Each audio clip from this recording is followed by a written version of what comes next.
Primeira Carta de Pedro, capítulo 1. Eu, Pedro, sou um apóstolo em missão por Jesus, o Messias, escrevendo aos exilados dispersos nas regiões do Ponto, da Galácia, da Capadócia, da província da Ásia e da Bitínia. Não falta ninguém. Ninguém foi esquecido.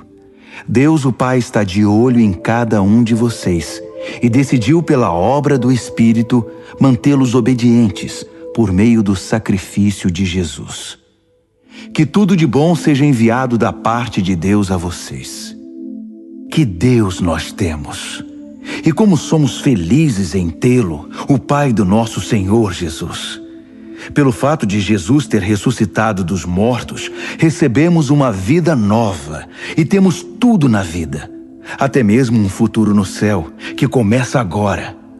Deus está atento a nós e ao futuro. O dia em que vocês terão tudo isso, vida restaurada e integral, está chegando. Sei quanto vocês se sentem bem com isso, ainda que nesse meio tempo tenham de enfrentar todo tipo de provação. O ouro puro passado pelo fogo sai comprovadamente puro. A fé genuína que passa pelo sofrimento sai comprovadamente genuína. Quando Jesus consumar tudo, será a fé que vocês têm, não o ouro, que Deus vai apresentar como prova da vitória dele. Vocês nunca o viram, mesmo assim o amam. Vocês ainda não o veem, mesmo assim confiam nele, rindo e cantando. E continuam crendo. Por isso, vão conseguir o que querem, salvação plena. Os profetas que previram o presente momento fizeram muitas perguntas acerca do dom da vida que Deus estava preparando. O Espírito do Messias já havia revelado antes que o Messias passaria por sofrimento seguido de glória. Eles queriam saber quem e quando. Tudo que informaram a eles foi que estavam servindo vocês, que por ordem do céu agora ouvem por vocês mesmos, por meio do Espírito Santo, a mensagem do cumprimento daquelas profecias. Percebem como são privilegiados? Os anjos dariam qualquer coisa para se envolver nisso. Por isso, arregassem as mangas.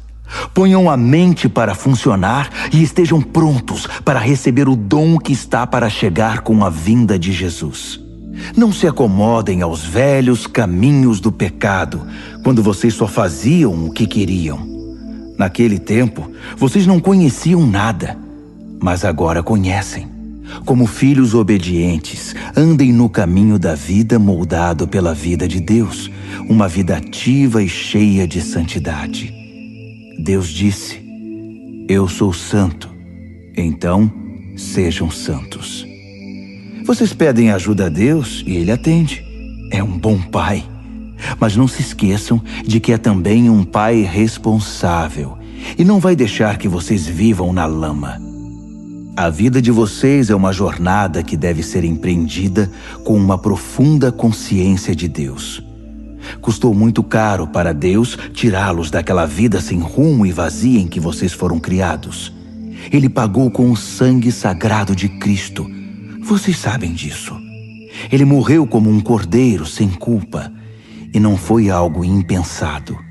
Ainda que só agora, no fim dos tempos, o plano tenha vindo a público, Deus sempre soube o que ia fazer por vocês. É por causa do Messias sacrificado, a quem Deus depois glorificou e ressuscitou, que vocês confiam em Deus e sabem que têm um futuro nele. Agora que vocês purificaram a vida por meio da verdade, amem-se uns aos outros, como se a vida de vocês dependesse disso. A vida nova que possuem não é como a velha vida. O velho nascimento de vocês veio de semente mortal. O novo nascimento vem da palavra viva de Deus. Pensem nisto. Uma vida concebida pelo próprio Deus. Foi por isso que o profeta disse: a vida velha é como a grama. Sua beleza se vai como as flores do campo. A grama seca, as flores murcham, e a palavra de Deus continua e continua para sempre. Essa é a palavra que concebeu a nova vida em vocês. 1 de Pedro, capítulo 2. Por isso, limpem a casa. Tratem de varrer tudo que é malícia, fingimento, inveja e comentários maldosos. Vocês já provaram de Deus. Agora, como bebês de colo, bebam a pura bondade de Deus e assim crescerão maduros e completos em Deus. Bem-vindos à pedra viva, a fonte da vida. Os pedreiros olharam para ela e a desprezaram, mas Deus lhe deu um lugar de honra. Apresentem-se como pedras para a construção de um santuário cheio de vida, em que servirão como sacerdotes, oferecendo a Deus vidas aprovadas por Cristo. As Escrituras dizem: Vejam, estabeleço uma pedra em Sião, uma pedra de canto em lugar de honra. Quem tem essa pedra como base nunca irá se arrepender. Para quem confia nele, ele é a pedra de que podemos nos orgulhar. Mas para aqueles que se recusam a confiar nele, a pedra que os pedreiros rejeitaram é agora a principal pedra de fundação. Para quem não confia, ela é uma pedra de tropeço, uma rocha bloqueando o caminho. Eles tropeçam e caem, porque se recusam a obedecer como foi predito. Mas vocês são os escolhidos de Deus, escolhidos para a alta vocação do trabalho sacerdotal e para serem um povo santo. São instrumentos de Deus para fazer sua obra e falar por Ele, e para contar a todos quanta diferença Ele fez na vida de vocês. De nada para alguma coisa, de rejeitados para aceitos. Amigos, este mundo não é a casa de vocês. Por isso não se sintam à vontade nele. Não deem espaço para o ego à custa da sua alma. Vivam uma vida exemplar entre os descrentes, para que o comportamento de vocês refute o preconceito deles. Então, eles serão conquistados para o lado de Deus e estarão lá para participar da festa quando Ele vier. Deixem o Senhor orgulhoso de vocês, sendo bons cidadãos. Respeitem as autoridades, qualquer que seja o nível delas. Elas são emissárias de Deus, responsáveis por manter a ordem. É a vontade de Deus que, ao fazer o bem, vocês possam curar a ignorância dos tolos, que o consideram um perigo para a sociedade. Usem da sua liberdade para servir a Deus, não para quebrar as regras. Tratem todos com dignidade. Amem sua família espiritual. Temam a Deus. Respeitem o governo. Sejam bons empregados para o patrão, não apenas para os bons patrões, mas também para os maus. O que importa é que suportem tudo por causa de Deus, quando forem maltratados sem razão. Não há nenhum mérito em receber castigo quando vocês o merecem, mas se forem maltratados por terem bom comportamento, mesmo que sejam bons empregados, é isso que vale para Deus. Foi para esse tipo de vida que vocês foram convidados, o mesmo que Cristo viveu. Ele sofreu e aceitou toda espécie de sofrimento para que vocês soubessem que esta vida era possível e aprendessem a vivê-la passo a passo. Ele nunca fez nada errado, nem disse qualquer coisa incorreta. Ele foi xingado com tudo que é nome, mas não reagiu. Sofreu em silêncio, contente em deixar Deus acertar as coisas. Ele usou seu corpo de servo para carregar nossos pecados até a cruz e nos livrar do pecado, nos deixar livres para viver o caminho certo. Os ferimentos dele são a cura de vocês. Vocês eram ovelhas perdidas, sem saber quem eram ou para onde estavam indo. Agora são chamados pelo nome e guardados até o fim pelo pastor da alma de vocês. 1 de Pedro, capítulo 3. O mesmo vale para vocês, esposas. Sejam boas esposas, cada uma para o seu marido, atentas às necessidades deles. Há maridos que, mesmo indiferentes à palavra de Deus, poderão ser cativados pela vida da beleza santa de vocês. O que importa não é a aparência exterior, o estilo do cabelo, as joias, o corte da roupa, mas sim sua atitude interior. Cultivem a beleza interior, do tipo gracioso e gentil que agrada a Deus. As mulheres santas de antigamente eram lindas na presença de Deus desse modo e eram boas e leais aos maridos. Sara, por exemplo, tratava Abraão como meu querido marido. Vocês serão verdadeiras filhas de Sara se fizerem o mesmo, sem ansiedade e sem acanhamento. O mesmo vale para vocês, maridos. Sejam bons maridos, cada um para a sua esposa. Não deixem de honrá-las, nem de se alegrar com elas. Sendo mulheres, elas não têm alguns dos privilégios de vocês. Mas na nova vida, sob a graça de Deus, vocês são iguais. Portanto, tratem a esposa iguais a vocês, para que suas orações não sejam daquelas que nem passam do teto. Resumindo, sejam agradáveis, simpáticos, amáveis, compassivos, humildes. Isso vale para todos, sem exceção. Nada de retaliação, nada de língua afiada para o sarcasmo. Em vez disso, abençoem, que é a obrigação de vocês. Assim serão uma bênção e também receberão bênçãos. Quem quer abraçar a vida e ver dias cheios de bem, eis o que tem de fazer. Não diga nada maldoso ou capaz de ferir. Despreze o mal e cultive o bem. Persiga a paz com todo empenho. Deus aprova tudo isso, ouvindo e respondendo bem ao que é pedido. Mas volta as costas para os que fazem o mal. Se vocês fazem o bem com o coração e a alma, quem os impedirá? Ainda que sofram por causa disso, é o melhor para vocês. Não deem uma segunda chance à oposição.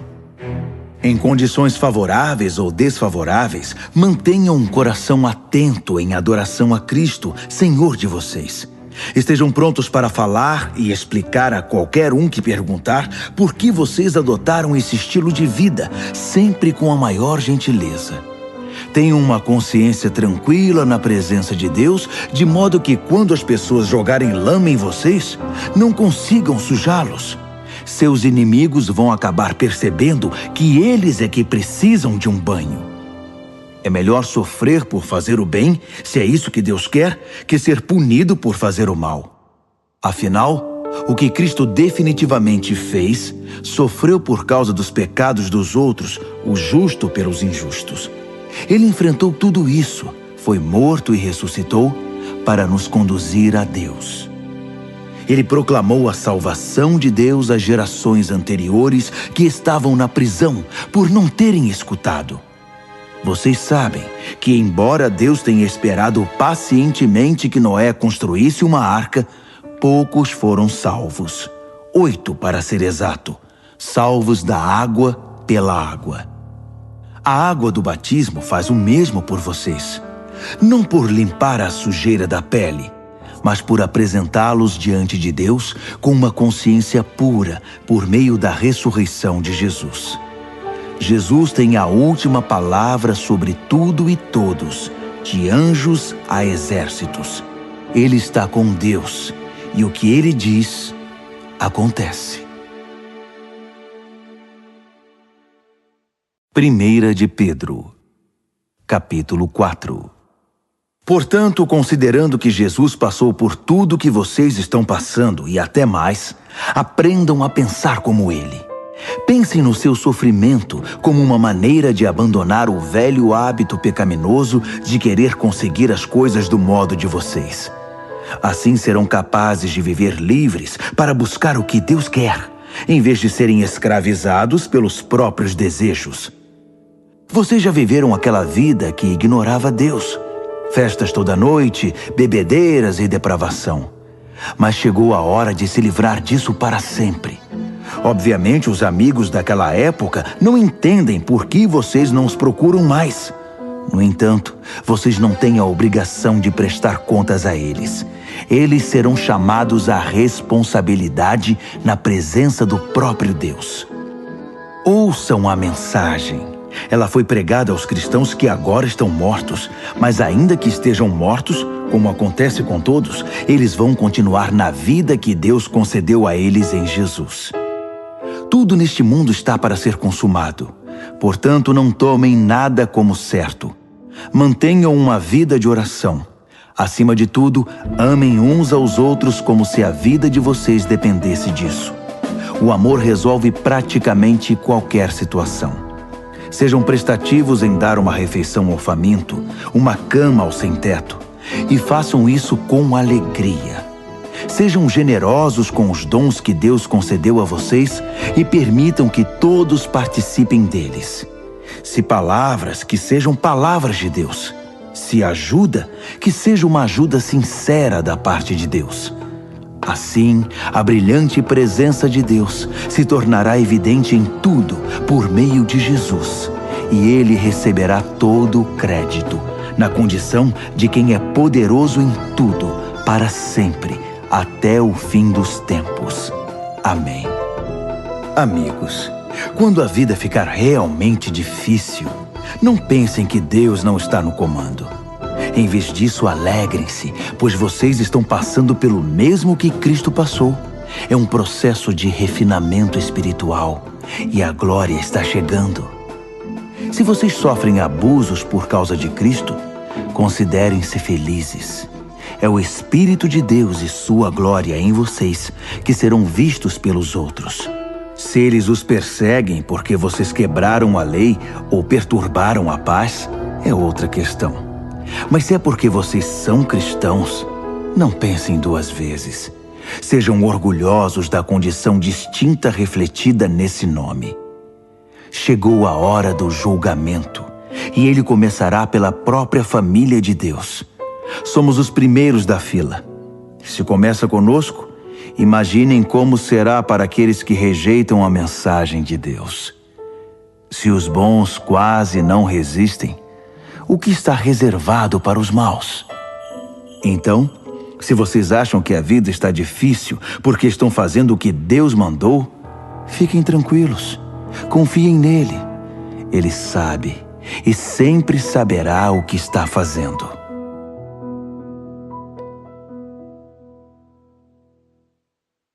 Primeira de Pedro, capítulo 5. Tenho uma preocupação especial por vocês, líderes da igreja. Sei o que é ser líder, participar dos sofrimentos de Cristo e também da glória futura. Esta é minha preocupação, que vocês cuidem do rebanho de Deus com todo o cuidado de um pastor. Não porque são obrigados, mas porque desejam agradar a Deus. Não calculando o que vão ganhar com isso, mas agindo com espontaneidade. Não como mandões, dizendo aos outros o que fazer, mas apontando o caminho com toda a gentileza. Quando Deus, que é o melhor pastor de todos, manifestar ao mundo seu domínio, ele verá que vocês agiram corretamente e não economizará elogios. E vocês que são mais jovens devem seguir seus líderes. Mas todos vocês, líderes e liderados, devem ser humildes uns diante dos outros, pois Deus é contra os orgulhosos, mas tem prazer em pessoas simples. Portanto, contentem-se com o que são e não empinem o nariz. A mão de Deus é forte e está sobre vocês. Ele os exaltará no tempo certo. Vivam livres de preocupação na presença de Deus. Ele toma conta de vocês. Tenham uma mente tranquila, mas estejam sempre atentos. O diabo está querendo atacar e não quer outra coisa senão apanhar vocês desprevenidos. Não baixem a guarda. Vocês não são os únicos a enfrentar momentos difíceis. Acontece o mesmo com muitos cristãos ao redor do mundo. Por isso, fiquem firmes na fé. O sofrimento não vai durar para sempre. Não na presença de um Deus generoso, que tem grandes planos para nós em Cristo, planos eternos e gloriosos. Ele vai conservá-los unidos e firmes para sempre. Deus tem a última palavra. Sim, Ele a tem. Envio esta breve carta a vocês por meio de Silas, um irmão muito confiável. Tenho a maior consideração por ele. Escrevi do modo mais claro e veemente que pude.